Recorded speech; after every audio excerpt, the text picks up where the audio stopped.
When reading the article Ocean Acidification and Other Ocean Changes, one of the clear sources of problems involving the ocean is ocean acidification, a problem that has been exponentially more relevant in the recent years. As fossils are burned, CO2 is put into the atmosphere, where then the ocean absorbs about 26% of that. This results in hydrogen ions being more present at a higher concentration, which in turn lowers the pH of the ocean. Furthermore, ocean acidification produces more carbonate ions, which heavily affects marine species like coral to build and grow. An area that is more specifically affected is the west coast.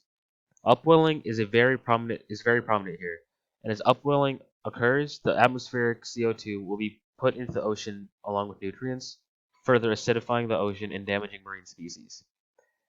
It has been predicted that by 2100, pH would decline from 8.1 to 7.9, a change that would damage much of marine life. The only solution that can be thought of to help mitigate the effects of ocean acidification is by reducing the usage of fossil fuels, which will lead to less atmospheric CO2.